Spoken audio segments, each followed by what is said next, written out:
Sir, ಇದು ಈಗ ಒಂದು ಟೆಕ್ಸ್ಟ್ ಆಗಿದೆ, ಜನ್ಮದ ಜೋಡಿ, ಚಿಕಾಗೋ ಯೂನಿವರ್ಸಿಟಿಗೆ anthropological reference for an Indian village. ಮಾತಾಡಬೇಕಾದ್ರೆ ಸ್ಥಾನಮಾನವನ್ನು ಕುರಿತು ಮಾತಾಡ್ತೇವೆ. ನನಗೆ ಪ್ರಾಧ್ಯಾಪಕ ಅನ್ನೋದು ಸ್ಥಾನ, ಮೇಷ್ಟ್ರು ಅನ್ನೋದು ಮಾನ. ಸಿನಿಮಾಗೆ ಜನಪದ ಅಂತ ಕರೆದವ್ರು ಯಾರು ಸರ್? ಹೌದು. ಪತ್ರಿಕೆಯಲ್ಲಿ ಒಂದು ವಿಮರ್ಶೆ ಇದೆಯಲ್ಲ, ಇಡೀ ನಾಟಕದ ಮರ್ಯಾದೆಯನ್ನು ಉಳಿಸಿದವನೆಂದರೆ ಬುದ್ಧನೊಬ್ಬನೇ ಅಂತ ಬಂತು. ನಮ್ಮಲ್ಲಿ ಎಲ್ಲರೂ ಹೇಳ್ತೀವಿ, ನಾವು ಭಾಳ ಚೆನ್ನಾಗಿ ಗ್ರಾಮ್ಯವನ್ನು ತಂದುಕೊಟ್ಟಿದ್ದೇವೆ, ಗ್ರಾಮ ಭಾರತವನ್ನು ಇಟ್ಟಿದ್ದೇವೆ ಅಂತ. ಇಡೀ ಗ್ರಾಮ ಭಾರತವನ್ನು ಇಟ್ಟಂತಹ one of the film is Janmada Jodi ಅನ್ನೋದು.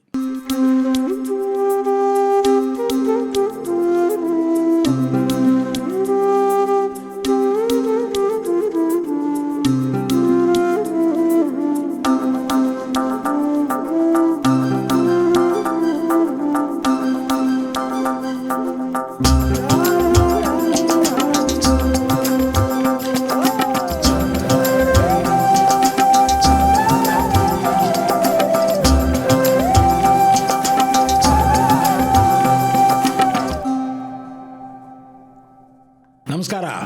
ನಾಗಾಭರಣ ಆವರಣಕ್ಕೆ ಸ್ವಾಗತ. ಬಹುದಿನಗಳ ಕನಸುಗಳು ನಮಗೆ, ಆ ಕನಸನ್ನು ನನಸಾಗಿಸುವಾಗ ಸಾಕಷ್ಟು ಸಲ ಅದು ಸಾಧ್ಯವಾ ಅಂತ ಅನ್ನಿಸ್ತಾನೆ ಇರುತ್ತೆ. ಆದಾಗ ಮಾತ್ರ ತುಂಬ ಖುಷಿಯಾಗುತ್ತೆ. ಅಂತಹ ಕನಸಿನ ದಿನವನ್ನು ಇವತ್ತು ನಾನು ಕಾಣ್ತಾ ಇದ್ದೇನೆ. ಕಾರಣ ಯಾಕಪ್ಪ ಅಂತಂದರೆ, ಪನ್ನಲಾಲ್ ಪಟೇಲರ ಜ್ಞಾನಪೀಠ ಪ್ರಶಸ್ತಿ ಪುರಸ್ಕೃತ ಪನ್ನಲಾಲ್ ಪಟೇಲರ ಜನ್ಮದ ಜೋಡಿ, ಮಳೆಲ ಜೀವ ಜನ್ಮದ ಜೋಡಿ ಆದವು. ಆದರೆ ಆ ಜನ್ಮದ ಜೋಡಿಯ ನಿಜವಾದ ಅಂತಃಸತ್ವವನ್ನು ನಮ್ಮದಾಗಿಸಿಕೊಟ್ಟವರು ಯಾರು? ನಿಜವಾಗಿಯೂ ಹೇಳಬೇಕು ಅಂದರೆ, ನಮ್ಮ ಇವತ್ತಿನ ಕಾಲಘಟ್ಟದಲ್ಲಿ ಕನ್ನಡದ ಅಸ್ಮಿತೆಯನ್ನು, ಕನ್ನಡ ಪರ ಚಿಂತನೆಗಳನ್ನು, ಅದರ ಮುಖಾಂತರ ನಮ್ಮತನವನ್ನು ನಮ್ಮದಾಗಿಸಿಕೊಟ್ಟಂತಹ ಕೆಲವರ ಸಾಲಿನಲ್ಲಿರುವಂತಹ ದಿಗ್ಗಜರು. ನಾನು ಅವ್ರೇನಾದ್ರು ಮಾತಾಡ್ಲಿಕ್ಕೆ ಶುರು ಮಾಡಿದ್ರೆ ಮೊದಲು ಒಂದು ಹಾಳೆ, ಒಂದು ಪೆನ್ ತೆಗೆದುಕೊಂಡು ಇಟ್ಕೋತೇನೆ. ಗುರುವೇ, ಏನೋ ಹೇಳ್ತಾ ಇದ್ದೀರಾ, ನಿಮ್ಮ ಮಾತಿನಿಂದ ಬರುವಂತಹ ಆ ಪದ ಪ್ರಯೋಗಗಳು ನನಗೆ ಬೇಕಾಗ್ತದೆ, ಮುಂದೆ ಅದು ನನ್ನ ಶಬ್ದ ಭಂಡಾರವನ್ನು ಹಿಗ್ಸುತ್ತೆ ಅಂತ ಕೇವಲ ಕೆಲವೇ ಜನರ ಮಾತಾಡುವಾಗ ನಾನು ಆ ರೀತಿ ಪೇಪರು ಪೆನ್ ಇಟ್ಕೋತೇನೆ. ಅದರಲ್ಲಿ ಬಹಳ ಮುಖ್ಯವಾದವರು, ಗುರುವೇ ಅಂತ ಕರೆದಾಗ ಆಹಾ ಶಿಷ್ಯ ಅಂತ ಒಪ್ಕೊಂಡವರು ಶ್ರೀ ಬರಗೂರು ರಾಮಚಂದ್ರಪ್ಪ, ಜನ್ಮದ ಜೋಡಿಯ ಆತ್ಮ. ಆ ಆತ್ಮಕ್ಕಾಗಿ ಇವತ್ತು ನಿಮ್ಮ ಜೊತೆ ಮಾತುಕತೆ. ಗುರುಗಳೇ ನಮಸ್ಕಾರ. ನಮಸ್ಕಾರ. ಗುರುವೇ ನಮಸ್ಕಾರ. ಗುರುವೇ ಅಂದರೆ, ಆದರೆ ನಾನು ನಿಮ್ಮ ಶಿಷ್ಯ ಅನ್ನೋದಿಲ್ಲ, ಸ್ನೇಹಿತ ಅಂತೀನಿ. ಅದೇನೋ ಗೊತ್ತಿಲ್ಲ, ಒಟ್ಟಿನಲ್ಲಿ ನೀವು ಮೇಷ್ಟ್ರು ಅಂತೂ ನಿಜ. ಅನ್ನಂಗಿಲ್ಲ ನೀವು. ಇಲ್ಲ, ಮೇಷ್ಟ್ರು ಅನ್ನೋ ಪದ ನನಗೆ ಭಾಳ ಇಷ್ಟ. ಯಾಕೆಂದರೆ ಈಗ ಪ್ರಾಧ್ಯಾಪಕರು ಅಂತ ಅನ್ನಿಸ್ಕೊಳ್ಳೋಕೆ ಭಾಳಷ್ಟು ಜನಕ್ಕೆ ಆಸೆ ಇರುತ್ತೆ. ನಾನು ಯಾವಾಗಲೂ ಹೇಳ್ತೀನಿ, ಈಗ ನಾವು ಮಾತಾಡಬೇಕಾದ್ರೆ ಸ್ಥಾನಮಾನವನ್ನು ಕುರಿತು ಮಾತಾಡ್ತೇವೆ. ನನಗೆ ಪ್ರಾಧ್ಯಾಪಕ ಅನ್ನೋದು ಸ್ಥಾನ, ಮೇಷ್ಟ್ರು ಅನ್ನೋದು ಮಾನ. ಹೌದು. ಮೇಷ್ಟ್ರು ಅಂತ ಕೂಡ ನನಗೆ ಬರೋದು ಕಾರಂತರು. ಹಾಗೆ ಅಲ್ಲೊಂದು ಪ್ರೀತಿ ಇರುತ್ತೆ, ಏನೋ ಒಂದು ಗೌರವ ಇರುತ್ತೆ, ಮನುಷ್ಯ ಸಂಬಂಧ ಇರುತ್ತೆ ಮೇಷ್ಟ್ರು ಅಂದಾಗ. ನಾನು ಇವತ್ತೂ ನನ್ನ ಪ್ರಾಥಮಿಕ ಶಾಲೆಯಲ್ಲಿ ನನಗೆ ಕಲಿಸಿದ ಮೇಷ್ಟ್ರುಗಳಿದಾರಲ್ಲ, ಅವನ್ನು ಜ್ಞಾಪಿಸ್ಕೊತಾನೆ ಇರ್ತೀನಿ. ಹಾಗಾಗಿ ಮೇಷ್ಟ್ರು ಅಂದರೆ ನನಗೆ ನಿಜವಾಗೂ ಭಾಳ ಇಷ್ಟ ಆಗುತ್ತೆ. ಇಲ್ಲ, ನನಗೂ ಅಪ್ಯಾಯಮಾನವಾದಂಥ ಅದು ಮೇಷ್ಟ್ರೇ ಅಂತ ಕರೆಯೋದ್ರಲ್ಲಿ ಪ್ರೀತಿ ಇದೆ, ವಿಶ್ವಾಸ ಇದೆ, ಗೌರವ ಇದೆ, ಆತ್ಮೀಯತೆ ಇದೆ. ಅದೆಲ್ಲ ನನಗೆ ಭಾಳ ಇಷ್ಟವಾದದ್ದು. ಅದಕ್ಕೆ ಗೊತ್ತಿಲ್ಲ, ಒಟ್ಟಿನಲ್ಲಿ ಇಲ್ಲಿ ಬೆಂಗಳೂರಿಗೆ ಬಂದ ಮೇಲೆ ಸ್ವಲ್ಪ ಗುರುವೇ ಬಂದಿರ್ಬೋದೇನೋ. ಇಲ್ಲ, ಕೆಲವು ಸಾರಿ ನಾವು ಹೇಳ್ತಾ ಇರ್ತೀವಿ, ಏನು ಗುರುವೇ ಅಂದಿರ್ತೀವಿ ಅಂತಿರ್ತೀವಿ. ಆ ಗುರುವೇ ಅನ್ನೋದು, ಗುರು ಅನ್ನೋದಕ್ಕಿಂತ ಹೆಚ್ಚಾಗಿ ಸ್ನೇಹವೇ ಇರುತ್ತೆ ಅಲ್ಲಿ. ಗುರುವೇ ಅನ್ಬೇಕು, ಭಾಳ ಆತ್ಮೀಯವಾಗಿ. ಒಟ್ಟಿನಲ್ಲಿ ನೀವು ಮಾತಾಡಲಿಕ್ಕೆ ನಿಂತಾಗ ಪ್ರತಿ ಸಲ ನಾನು ಯಾವುದೇ ಭಾಷಣಕ್ಕೆ, ನಿಮ್ಮ ಭಾಷಣಕ್ಕೆ, ಯಶಸ್ವಿ ಭಾಷಣಕ್ಕೆ, ನನಗೆ ಗೊತ್ತಿಲ್ಲದ ಹಾಗೆ ನಾನು ನನ್ನ ಪುಸ್ತಕ ತೆಗೆದು ಅಥವಾ ಒಂದು ಪೇಪರ್ ತಗೊಂಡು ಕೂತ್ಕೋತಿದ್ದೆ. ಕಾರಣ ಯಾಕೆ ಅಂದರೆ, ನೀವು ಅಷ್ಟೊಂದು ಪ್ರಾಯೋಗಿಕವಾಗಿಯೋ ಗೊತ್ತಿಲ್ಲ, ಅಥವಾ ನಿಮ್ಮ ಮನಸ್ಸಿನಲ್ಲಿ ನಿಮ್ಮದೇ ಆದಂಥ ಒಂದು ಶಬ್ದ ಭಂಡಾರ ಅದು ಸ್ಥಿರವಾಗಿ ಬಂದ್ಬಿಟ್ಟಿದೆಯೋ, ಅದು ಪ್ರತಿ ಸಲ ಅದು ಪ್ರಯೋಗ ಮಾಡ್ತಾ ಇರುತ್ತೋ, ಒಟ್ಟಿನಲ್ಲಿ ಹೊಸ ಹೊಸ ಹೊಸ ಪದ ಪ್ರಯೋಗಗಳು. ಅದು ಸಿಕ್ಕಿದಾಗ ಅಬ್ಬಾ ಅದನ್ನ ಹಿಡ್ಕೋಬೇಕು ನಾನು ಅಂತ ಆಸೆ. ಸಿನಿಮಾಗೆ ಜನಪದ ಅಂತ ಕರೆದವ್ರು ಯಾರು ಸರ್? ಹೌದು ಹೌದು, ಅದು ನೀವೇ. ಸೊ ಅಂದರೆ ಆ ಅರ್ಥದಲ್ಲಿ ಹೊಸದಾಗಿ ಆವಿಷ್ಕಾರಗೊಳ್ಳೋದಕ್ಕಿಂತ ಹೆಚ್ಚಾಗಿ ಅದು ಪ್ರಯೋಗಕ್ಕೆ ಬಂದು ನಮ್ಮಿಬ್ಬರಿಗೆ ಮಾತಿಗೆ ಬಂದಾಗ ಅದು ತಾನಾಗಿ ಪ್ರೇಕ್ಷಕನಿಗೆ ತಲುಪ್ತಾ ಹೋಗುತ್ತೆ.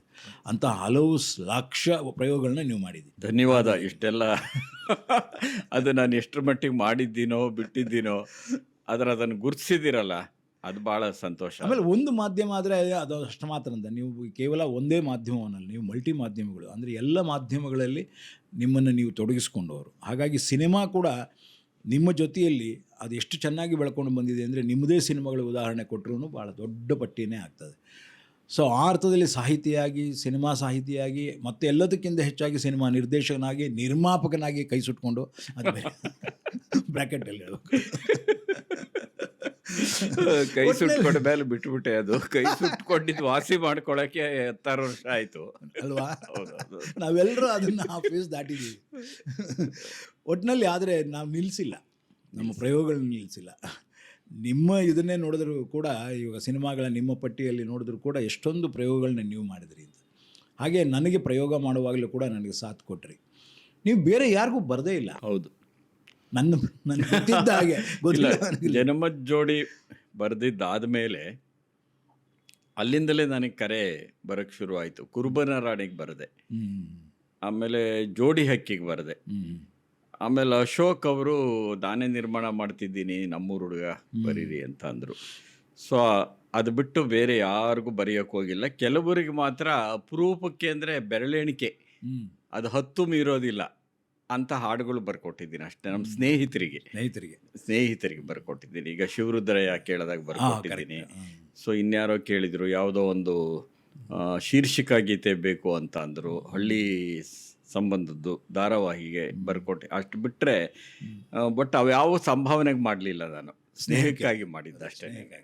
ಇಲ್ಲ, ಅದೊಂದು ಮೂಮೆಂಟ್, ಅದು ಚಳುವಳಿ. ಆ ಚಳುವಳಿಯಲ್ಲಿ ನಾನು ಭಾಗಿಯಾಗಿರಬೇಕು ಅನ್ನೋ ಉದ್ದೇಶದಿಂದ ಮಾಡಿದ್ದೀರಿ. ಅದು ನಿಜವಾಗಿಯೂ ನಮ್ಮ ಇಡೀ ಕಲಾ ಪ್ರಪಂಚದ ಈ ಚಳುವಳಿಯ ಜೊತೆಯಲ್ಲಿ ನಿಮ್ಮನ್ನು ನೀವು ಸಮೀಕರಿಸ್ಕೊಂಡಿದ್ದೀರಿ, ಅದ್ರ ಬಗ್ಗೆ ಎರಡನೇ ಮಾತೇ ಇಲ್ಲ. ಅದಕ್ಕೆ ಇಲ್ಲದೇ ಇದ್ದರೆ ಕೆಲವರು ಚಿತ್ರ ಸಾಹಿತಿ, ಈ ಸಾಹಿತ್ಯ ಈ ಥರದ್ದು ಏನೇನೋ ಹೇಳ್ತಾರೆ. ನಿಮ್ಮ ಬಗ್ಗೆ ಒಬ್ಬರು ಆ ಮಾತಾಡೋಕ್ಕೆ ಸಾಧ್ಯ ಇಲ್ಲ.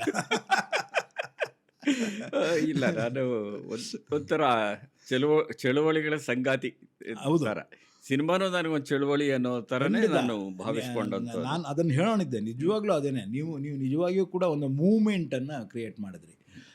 ಅದು ಒಂದು ಆ್ಯಂಬಿಷನ್ ಇಲ್ಲದೆ ಇದ್ದರೆ, ಅದಕ್ಕೊಂದು ಪ್ಯಾಷನ್ ಇಲ್ಲದಿದ್ದರೆ ಮಾಡೋಕ್ಕಾಗಲ್ಲ. ಆ ಕಮಿಟ್ಮೆಂಟ್ ಇಲ್ಲದೆ ಇದ್ದರೆ ಖಂಡಿತ ಮಾಡೋಕ್ಕಾಗಲ್ಲ.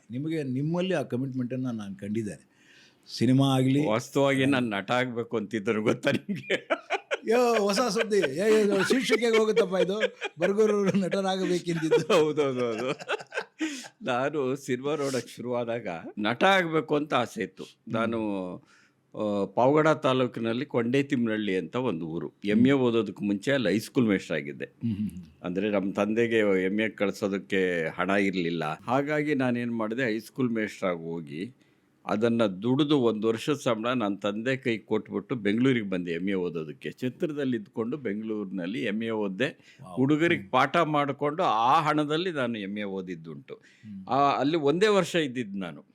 ಅಲ್ಲಿ ಆ ಮಕ್ಕಳಿಗೆ ನಾನೇ ಎಲ್ಲ ಡ್ರಿಲ್ಲು ಮಾಡಿಸ್ತಿದ್ದೀನಿ ನಾನೇ, ನಾಟಕ ಆಡಿಸ್ತಿದ್ದೀನಿ ನಾನೇ, ಕನ್ನಡ ಪಾಠ ಮಾಡ್ತಿದ್ದೆ, ಕನ್ನಡ ಬೇಸ್ಟ್ರು ಅಂತ, ಸೋಷಿಯಲ್ ಸ್ಟಡೀಸ್ ಪಾಠ ಮಾಡ್ತಿದ್ದೆ, ಫಸ್ಟ್ ಇಯರ್ಗೆ ಆಲ್ಜಿಬ್ರಾ ಇಂಗ್ಲೀಷ್ ಮಾಡ್ತಾ ಇದ್ದೆ. ಅಯ್ಯಪ್ಪ, ಇಷ್ಟೆಲ್ಲ ಮಾಡ್ಕೊಂಡು ಒಂದು ಶಾಲೆ ಒಂದೇ ಮೇಷ್ಟ್ರು.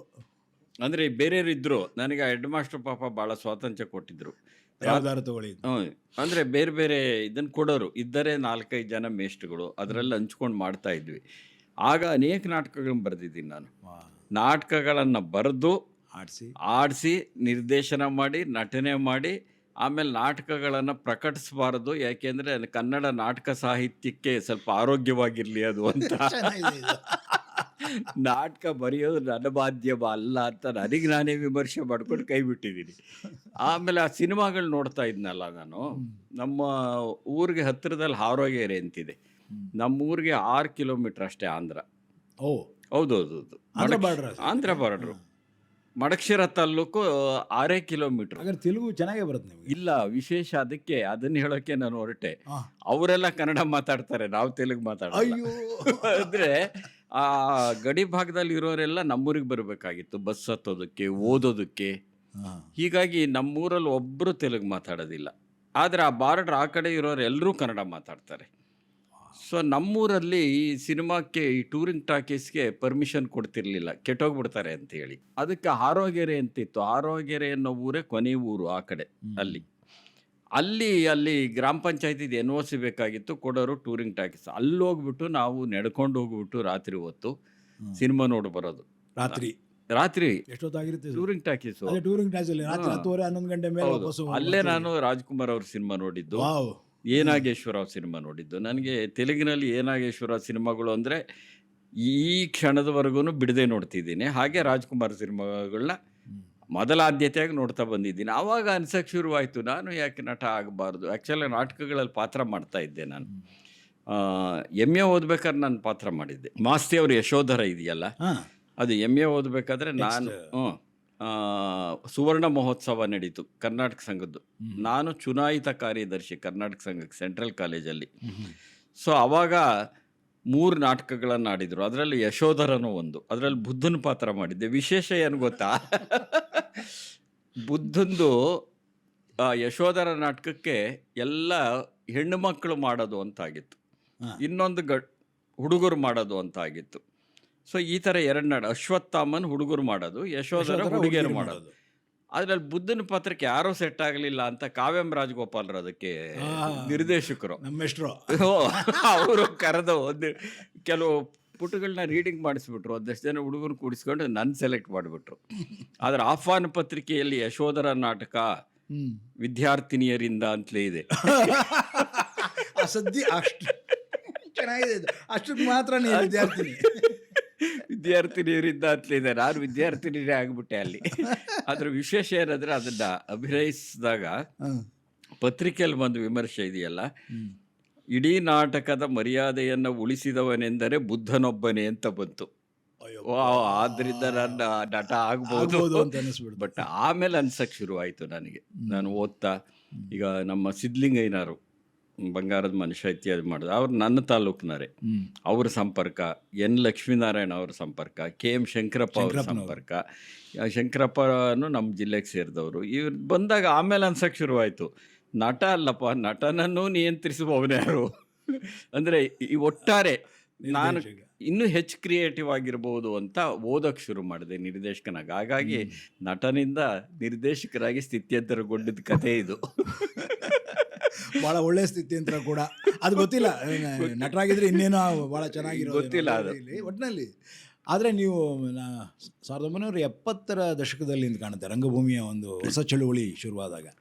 ಆಗಲೂ ನೀವು MAನಲ್ಲಿದ್ದರೆ? ಆವಾಗ MAನಲ್ಲಿದ್ದೆ. ಬಯಲು ನಾಟಕಗಳಾಯ್ತಲ್ಲ, ಜೋಕುಮಾರ ಸ್ವಾಮಿ, ಈಡಿಪಸ್ಸು, ಆಗ ಬಂದಿದ್ವಿ ನಾವು. ನಿಮ್ಮನ್ನ ನಾನು ನೋಡಿದ್ದು ನೀವು ಕಾನೂನು ವಿದ್ಯಾರ್ಥಿಯಾಗಿದ್ರಿ ಅವಾಗ. ನಾನು ಕಲಾಕ್ಷೇತ್ರದಲ್ಲಾಗುವಂಥ ಎಲ್ಲ ನಾಟಕಗಳಿಗೂ ನಾನು ಮೇಷ್ಟ್ರಾದ ಮೇಲೂ ಬರ್ತಾ ಇದ್ದೆ ನಾನು. ಸೊ ಏವಂ ಇಂದ್ರಜಿತ್, ಈಗಲೂ ನನಗೆ ನೆನಪಿದೆ ಅದು. ಬಾದಲ್ ಸರ್ಕಾರ ಅವರ ಏವಂ ಇಂದ್ರಜಿತ್. ಆಗ ನೀವು ವಿದ್ಯಾರ್ಥಿ. ಹೌದು, ಆ ಕಾಲೇಜಿಂದ ನಾನು ಅದನ್ನು ಉಲ್ಲಾಳ್ ಶೀಲ್ಡ್ಗೆ ನಾನೇ ಡೈರೆಕ್ಟ್ ಮಾಡಿ ತೊಗೊಂಡ್ಬಂದಿದ್ದೆ. ಆ್ಯಕ್ಟು ಮಾಡಿದ್ರಿ ನೀವು. ಅದಿದೆಯಲ್ಲ, ಆ ಏವಂ ಇಂದ್ರಜಿತ್ ನಾಟಕ ನೋಡಿದ್ರೆ ಈಗಲೂ ನನಗೆ ನೆನಪಿದೆ. ಕೂತೇನೋ ಮಾತಾಡ್ತಿರುವಾಗ ಮೇಲ್ಗಡೆಯಿಂದ ಹಿಂಗೆ ಲೈಟ್ ಸ್ಪಾಟ್ ಅಲ್ಲಿಂದ ನಿಮ್ಮನ್ನು ನೋಡಿರೋದು ನಾನು. ಅಲ್ಲಿಂದ ನೋಡಿದ್ದೀನಿ. ಎಲ್ಲ ಬೆಳವಣಿಗೆ ಗೊತ್ತಿದೆ. ಯಾಕೆಂದರೆ 70ರ ದಶಕದಿಂದನೇ ನಮ್ಮ ಇಡೀ ರಂಗಭೂಮಿಯ ಒಂದು ಚಳುವಳಿ ಪ್ರಾರಂಭ ಆಯಿತು. ರಂಗಭೂಮಿಯ ಒಂದು ಹೊಸ ದಿಕ್ಕು, ಹೊಸ ದಿಶೆ ಅಲ್ಲಿಂದ ಪ್ರಾರಂಭ ಆಯಿತು. ಸಾಹಿತ್ಯದಲ್ಲೂ ಹಾಗೇನೆ ಆಯಿತು. ಐ ಥಿಂಕ್ ನೀವೆಲ್ಲ ಆಗ್ತಾನೆ ಅಲ್ಲಿಂದ ಬಂದಿದ್ರಿ. ಭಾಳ ದೊಡ್ಡ ಬಳಗ ಬಂತು ಅಲ್ಲಿಂದ ನಂತರದ. ಇಲ್ಲ, ಒಂಥರ ವಿಶೇಷವಾಗಿ ರಂಗಭೂಮಿಲಂತೂ ಬೇರೆ ರೀತಿಯ ಒಂದು ಆಂದೋಲನನೇ ಶುರುವಾಗಿತ್ತು ಆ ಸಂದರ್ಭದಲ್ಲಿ. BV ಕಾರಂತರು, ಕಾರ್ನಾಡರು, ಕಂಬಾರರು, ಲಂಕೇಶರು ಎಲ್ಲ ದೊಡ್ಡ ದೊಡ್ಡ ಪ್ರತಿಭಾವಂತರು ಅವರು. ನಾನು ಅವ್ರ ಕೈ ಕೇಳಿ ಕೆಲಸ ಮಾಡೋದಲ್ಲ ಅನ್ನೋದೇ ನನ್ನ ನಿಜವಾದ. ಬಟ್ ಆಗಿನಿಂದ ನೋಡ್ತಾ ಬಂದಿದ್ದೀನಿ ನಿಮ್ಮನ್ನ. ಸ್ವಲ್ಪನಾದರೂ ಮಾಡಿದ್ದೀನಿ, ಸಾಕಷ್ಟು ಮಾಡಿದ್ದೀರಿ. 36 ಸಿನಿಮಾ ಅಂದ್ರೆ ಸಾಮಾನ್ಯನ. ಆದರೆ ನೀವು ನನಗೆ ಕೊಟ್ಟಂಥ ಸಾಥ್ ಇದೆಯಲ್ಲ, ಅದು ಇಡೀ ಭಾರತೀಯ ಚಲನಚಿತ್ರರಂಗದಲ್ಲಿ ಕನ್ನಡ ಚಲನಚಿತ್ರರಂಗ ಮರೆಯಲಾಗದಂತಹ ಒಂದು ಕೊಡುಗೆಯನ್ನು ನೀವು ನನ್ನ ಜೊತೆ ಕೊಟ್ಟಿದ್ದೀರಿ. ಹಾಗಾಗಿ ನನಗೆ ಎಷ್ಟು ಖುಷಿ ಆಗುತ್ತೆ ನಿಮ್ಮ ಜೊತೆ ಮಾತಾಡೋದು ಅಂತಂದರೆ, ಸರ್ ಇದು ಈಗ ಒಂದು ಟೆಕ್ಸ್ಟ್ ಆಗಿದೆ, ಜನ್ಮದ ಜೋಡಿ, ಚಿಕಾಗೋ ಯೂನಿವರ್ಸಿಟಿಗೆ anthropological reference for an Indian village.